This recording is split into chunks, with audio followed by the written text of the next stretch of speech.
여러분, 한번 상상해 보세요. 무장강도가 은행에 막 침입해서 인질을 붙잡은 겁니다. 경찰이 출동하고 엄청 팽팽한 대치가 이어지잖아요. 네, 영화에서 많이 보는 장면이죠. 그렇죠. 그런데 이 강도가 요구하는 협상 조건이 진짜 황당합니다.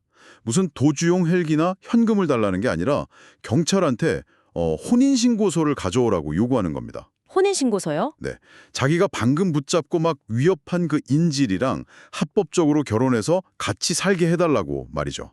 여러분, 솔직히 이게 말이 된다고 생각하시나요? 진짜 너무 기괴해서 실소가 나올 정도네요. 그러니까요. 약간 어이가 없잖아요. 그런데 오늘 우리가 파헤쳐볼 자료에 정확히 이런 심리적 기만과 조작이 등장합니다. 환영합니다, 여러분. 오늘 심층 탐구를 통해 이 충격적인 기록을 아주 낱낱이 파헤쳐보겠습니다. 네, 방금 말씀하신 그 비유가 아주 완벽합니다. 오늘 우리가 다루는 텍스트는 그 수천 년 전 고대 이스라엘의 조상인 야곱의 가족하고 가나안 땅에 살던 히위족 속의 성읍, 그러니까 세겜이라는 곳 사이에서 벌어진 사건에 대한 기록이거든요. 네, 맞아요. 보통 이런 고대 기록이라고 하면 먼지가 막 뽀얗게 쌓인 되게 지루한 연대기를 생각하시기 쉽잖아요. 전혀 그렇지 않죠. 네, 절대 아닙니다. 오늘 우리의 목표는 단순히 누가 누구를 공격했다 이런 식의 교과서적인 역사 요약이 아닙니다. 이 하나의 끔찍한 범죄가 어떻게 치밀한 기만술로 둔갑하는지, 또 그게 어떻게 한 집단 전체를 탐욕에 눈멀게 만드는지 보는 거죠. 그리고 결국 피비린내 나는 복수국으로 끝을 맺게 되잖아요. 맞습니다. 그 이면에 숨겨진 인간의 심리와 권력의 역학을 해부해보는 게 오늘의 진짜 핵심 임무입니다. 아마 들으시면서 무슨 현대의 마피아 가문들, 세력 다툼이나 치밀한 범죄 스릴러를 보는 것 같은 느낌을 받으실 거예요. 네, 이 사건의 전개 과정을 찬찬히 뜯어보면요. 그 권력의 불균형 속에서 인간이 어떻게 움직이는지, 그리고 탐욕이 어떻게 스스로의 눈을 가려서 파멸로 이끄는지가 아주 적나라하게 드러납니다. 자, 이걸 하나씩 풀어볼까요? 사건의 발단부터 보죠. 야곱의 딸 디나가 그 지역 여성들을 보러 외출을 나갔다가 끔찍한 일을 당합니다. 네, 그 땅의 실세였죠. 추장 하몰의 아들인 세겜에게 납치되어서 강간을 당한 겁니다. 명백한 범죄이자 비극이잖아요. 그런데 그 직후에 세겜이 보여주는 행동이 바로 제가 처음에 말씀드린 그 인질범의 모습인 거예요. 갑자기 사랑에 빠진 척하는 그 부분 말이죠. 맞아요. 범죄를 저지른 직후에 갑자기 디나에게 막 사랑을 느꼈다면서 깊이 연연합니다. 그러고는 자기 아버지 하몰한테 달려가서 이 소녀를 내 아내로 맡게 해주십시오 이렇게 막 조르기 시작해요. 여기서 주목할 만한 흥미로운 점은요. 이게 아주 소름 돋는 모순이라는 겁니다. 그 권력자의 심리를 그대로 보여주는 대목이거든요. 도대체 이 심리를 어떻게 이해해야 합니까? 폭력적인 가해자가 갑자기 순정파 구원자 행세를 하잖아요. 세겜은 그 지역을 통치하는 추장의 아들이었어요. 그러니까 그에게는 자신이 원하는 것을 힘으로 쟁취하는 게 너무나 당연한 일상이었을 겁니다. 타인의 존엄성을 짓밟아 놓고도 그걸 범죄로 인식하기보다는 자신이 소유하는 과정 중 하나를 여겼던 거죠. 물건 고르듯이요? 그렇죠. 그리고 문제가 생기면 우리의 아버지의 권력과 재력으로 합법적인 결혼이라는 형태를 그냥 사버리면 그만이라고 생각한 겁니다. 와, 내가 가진 힘으로 다 덮을 수 있다는 엄청난 오만함이네요.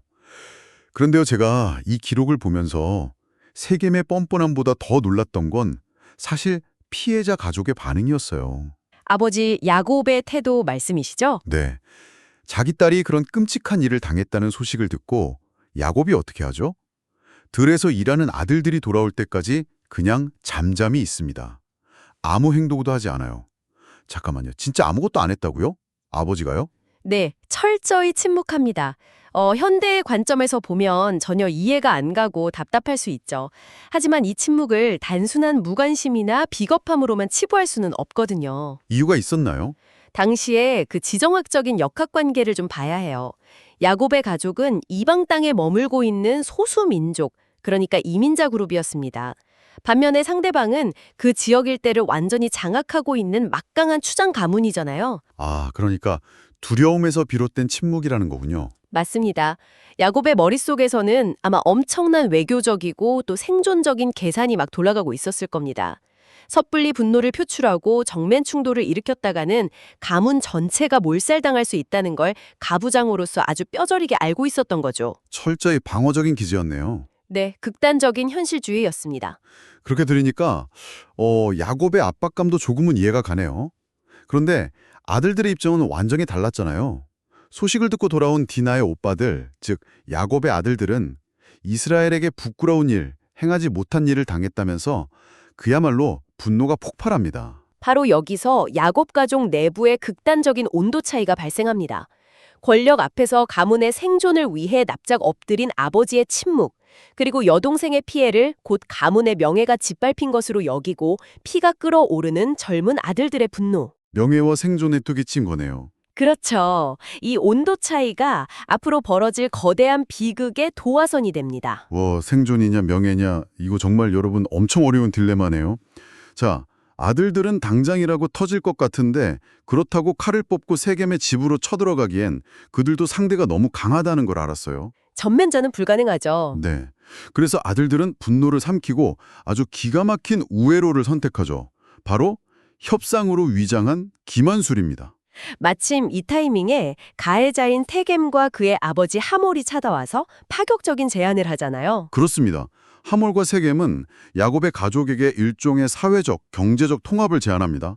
서로 통혼을 하고 이 넓은 땅을 공유하며 마음껏 무역을 해서 재산을 분리라는 거죠. 엄청난 제안이네요. 심지어 세겜은 아무리 큰 혼수와 예물을 요구해도 당신들이 부르는 대로 다 주겠다면서 사실상 백지수표를 딱 내밉니다. 진짜 이 부자의 오만은 뭐 끝이 없네요. 그냥 돈으로 다 덮겠다는 거잖아요. 여기서 진짜 흥미로운 점은요. 야곱의 아들들의 대응이 정말 서늘하다는 겁니다. 그들은 속내를 완벽하게 숨기죠. 네, 아주 교묘한 조건을 내겁니다. 할례 받지 않은 자에겐 누이를 줄 순 없다. 그건 우리의 수치다. 너희 성읍의 모든 남자가 우리처럼 할례를 받아야만 한 민족이 되어 함께 살 수 있다. 이렇게 말이죠. 이것을 더 큰 그림과 연결해 보면요. 이 제안이 왜 천재적이고 치명적인 전략인지 알 수 있습니다. 야곱의 아들들은 무력이나 자본으로 맞서지 않았거든요.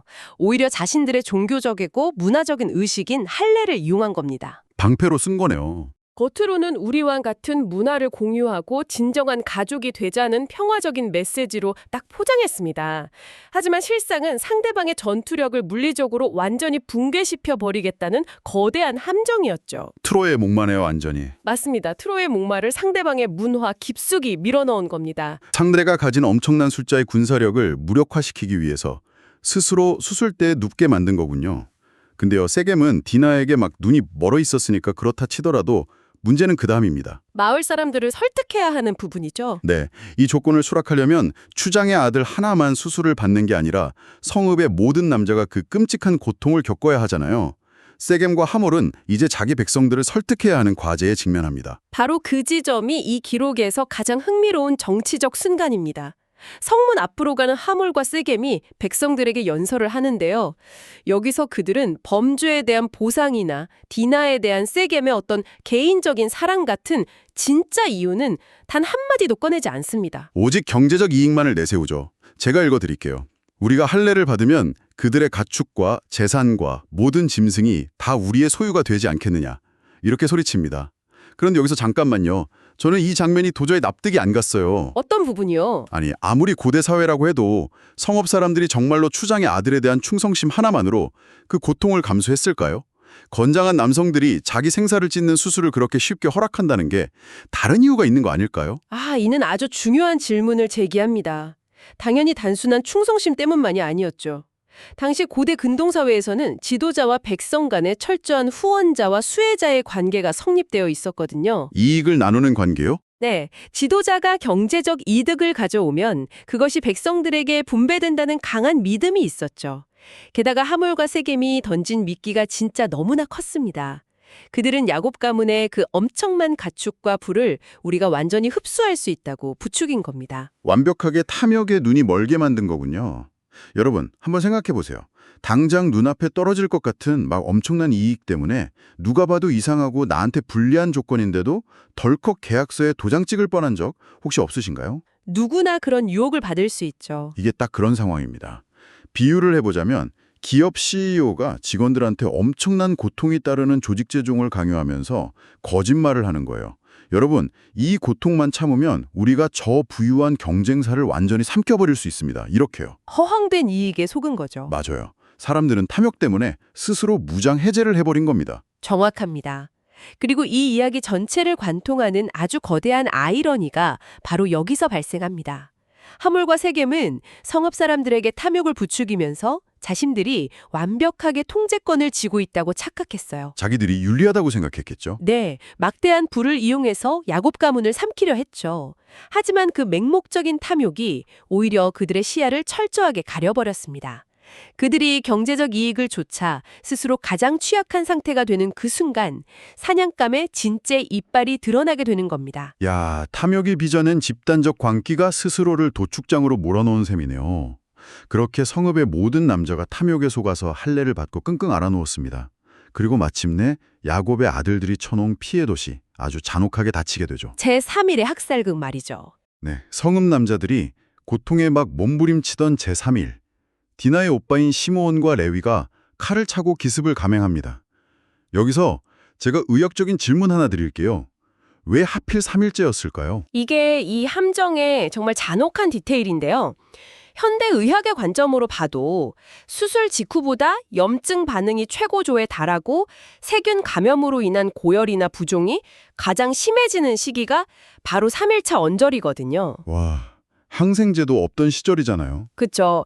진통제도 없던 고대 사회에서 수많은 성인 남성들이 동시에 이 수술을 받았다 그러면 제3일에는 칼을 들기는커녕 스스로 일어서는 것조차 불가능한 완전한 무방비 상태였을 겁니다. 이건 뭐 전투가 아니라 그냥 병동에 누워있는 환자들을 학살한 거나 다름없군요.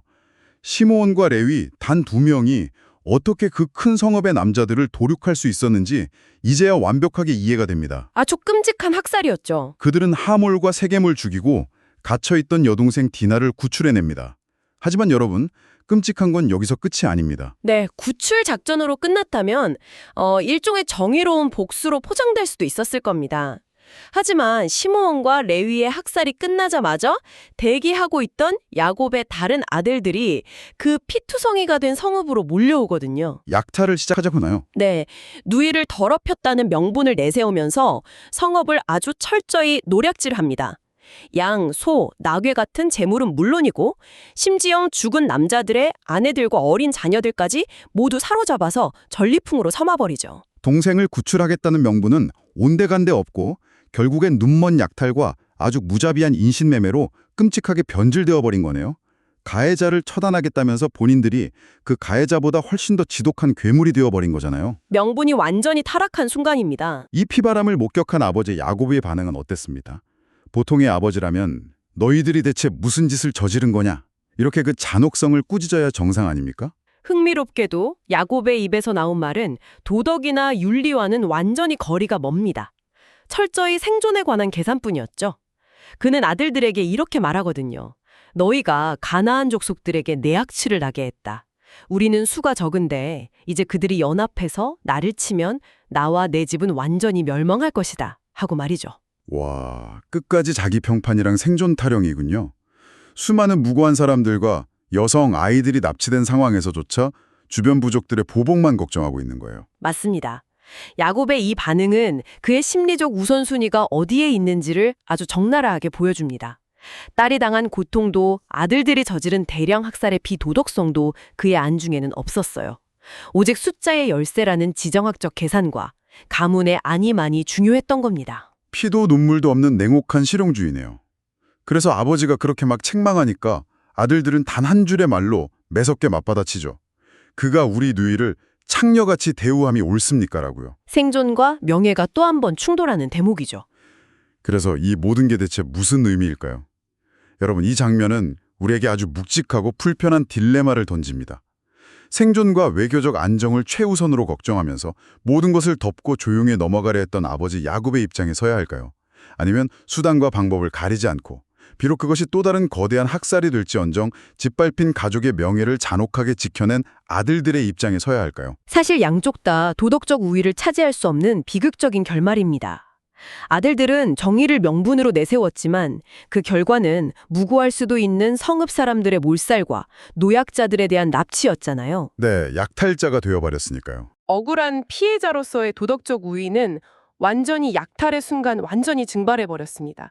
통제력을 상실한 명분 없는 복수와 비겁한 생존 본능만 남은 비정한 실용주의의 충돌 그 자체인 거죠. 진짜 숨이 턱 막히는 전개였습니다.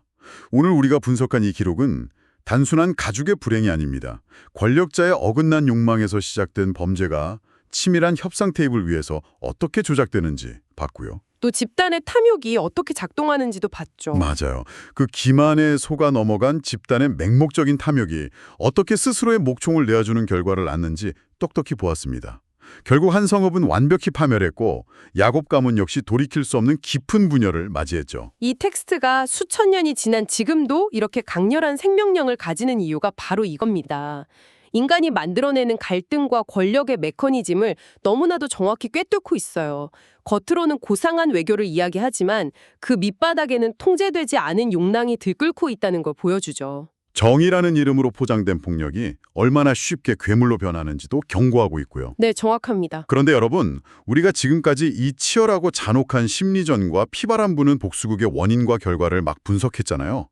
하지만 어쩌면 가장 중요한 것을 놓치고 있었는지도 모릅니다. 어떤 걸까요? 이 모든 거대한 갈등과 피바람 속에서 끝까지 단 한 번도 들리지 않는 목소리가 하나 있습니다. 바로 이 사건의 중심에 있는 단 한 사람, 디나입니다. 아, 그렇죠. 그녀의 목소리는 없죠. 청취자 여러분, 한번 생각해 보십시오. 권력자 세겜은 디나를 욕정의 대상으로 삼았습니다. 협상가들인 하몰과 야곱은 그녀를 거래의 조건으로 테이블에 올렸죠. 그리고 오빠 시므온과 레위는 그녀를 복수와 약탈의 명분으로 삼았습니다. 철저히 이용만 당했네요. 네. 하지만 이 모든 역사적 기록 속에서 정작 디나 본인의 감정이나 목소리는 단 한 줄도 나오지 않습니다. 역사는 종종 힘 있는 자들의 거창한 명분, 집단의 탐욕, 그리고 피 튀기는 갈등만을 기록하느라 그 폭풍의 한가운데서 모든 것을 잃은 진짜 피해자의 목소리는 이토록 철저히 지워버리는 것은 아닐까요? 이 무거운 질문을 여러분의 생각에 맡기며 오늘의 심층 탐구를 마칩니다. 여러분, 다음에도 흥미로운 지식과 함께 돌아오겠습니다. 계속해서 탐구하십시오.